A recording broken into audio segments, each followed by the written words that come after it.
when summer holidays start, it's amazing, right? Because you just finished school, and like I remember in uni as well, you finish a semester, and it's great. Like suddenly, all this workload that you had before has dropped, right? It's a new kind of massive sense of freedom. I remember waking up early in the morning and going to go get a cup of coffee, sit down, relax, watch TV, thinking to myself, this is amazing. Like, I could not have done this 2 weeks ago when I was like in the heat of exam season. But as the days go by, as the weeks go by, I remember starting to feel just gradually like my state of well-being was just deteriorating. Because essentially what's happening is I'm getting more and more used to doing nothing, right? And my days just become like hollow and empty. And they become a shell.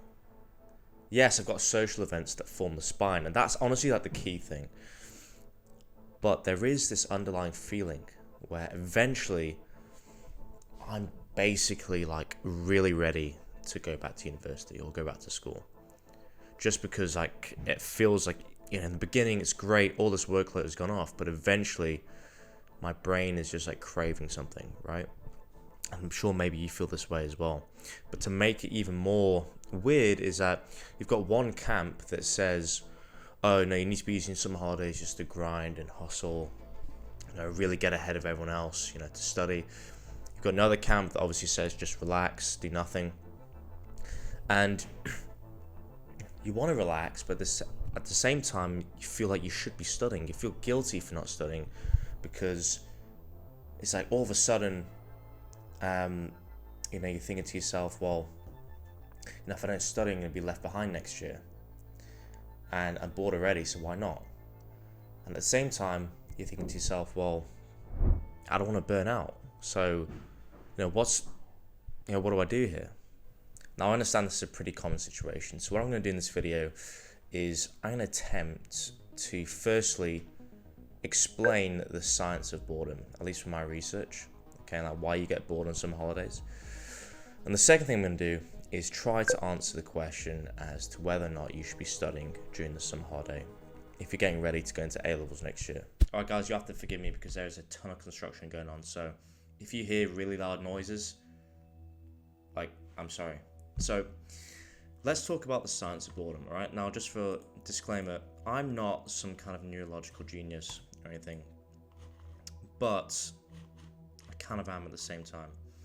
So, let's talk about, boredom, okay, at least from my research on this. What actually is boredom, right? Why do you feel bored on like a summer holiday? Well, basically, the reason you feel bored is that your brain is wanting to be engaged, okay? Your brain is in a state where it wants to be engaged, okay?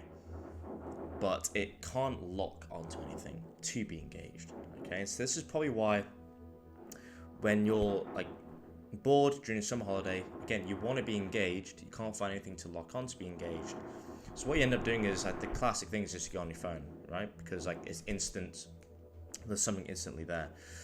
Okay, so obviously this creates a kind of feeling. It's an unpleasant feeling, it's not nice. Now, how does that actually link to the neurochemicals in the brain here? So how this links to the chemicals actually in your brain, guys? There's actually more networks. What we've got here is a little scan of what's called the default mode network. Okay, default mode network. Okay, now again, I'm not a fully fledged neuroscientist, so I'm sure there's probably going to be some people in the comments being like, no, you're wrong. Again, maybe I could. Again, from my understanding, this is correct.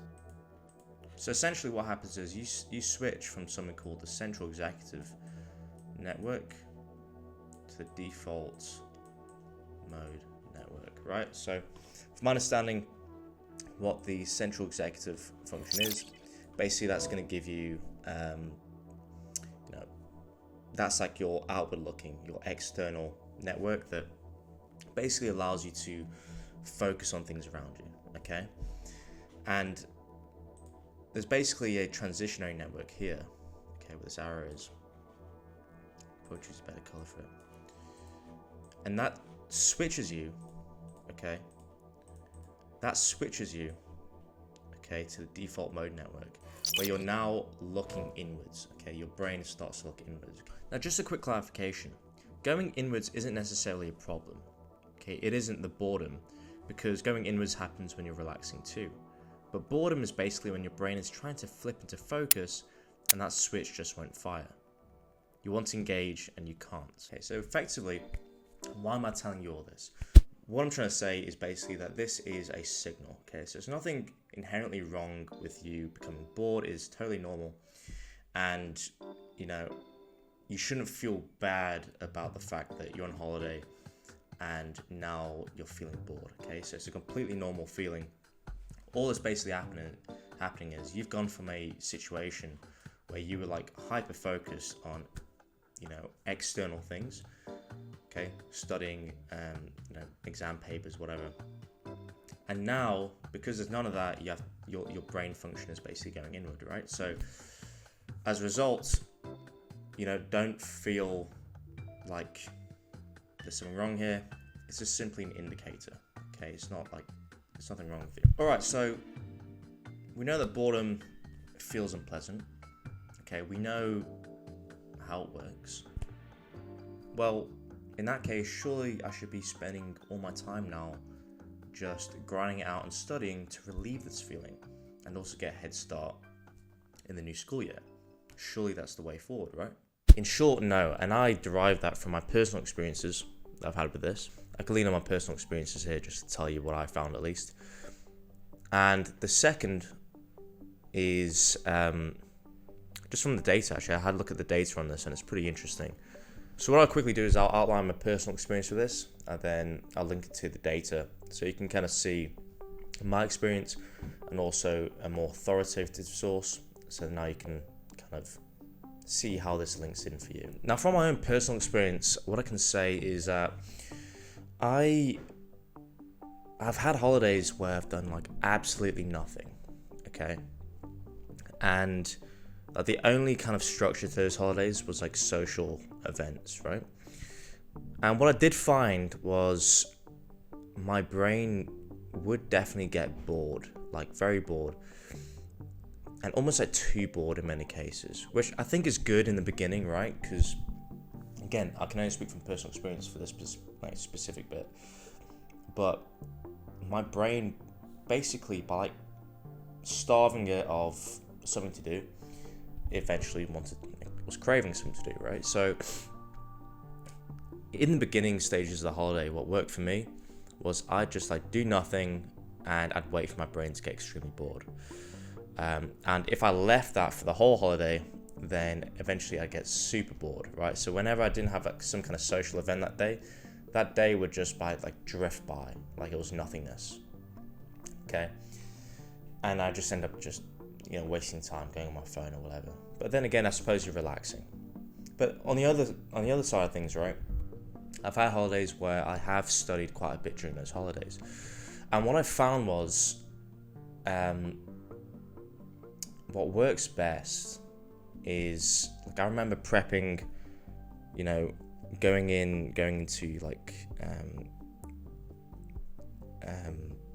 you know, AS, right? Going into AS level, it was like I had to prep in the summer before. But what worked quite well was just doing like an hour a day of active recall, okay? That active recall kind of gave me a bit of a buff, and I didn't make a massive difference, no. But it did keep me like sharp enough to go into the year with a bit more of a buffer.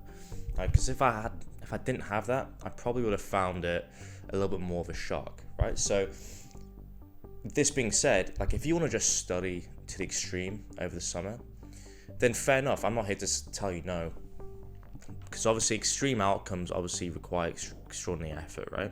So what it comes down to really is that if you just want to prep, right, then doing an hour a day of active recall, okay, is going to help you, because passive isn't, like, let's be honest, passive studying isn't really going to help you out. Okay, and you're just going to feel kind of depressed because you'll be spending this time and you're not going to really see any like active gains, right? So active recall is important here. If you want to take it to the extreme, by all means do that, but obviously you're prepping for an extreme result. But what I will say is, when it comes to the whole point about like hustle culture and whatnot, don't fall for the trap that everyone needs to be like just grinding throughout, because I mean, burnout's real, right? You can really, you want to feel like you've enjoyed your summer holiday, right? Life's about memories and having fun and that sort of thing.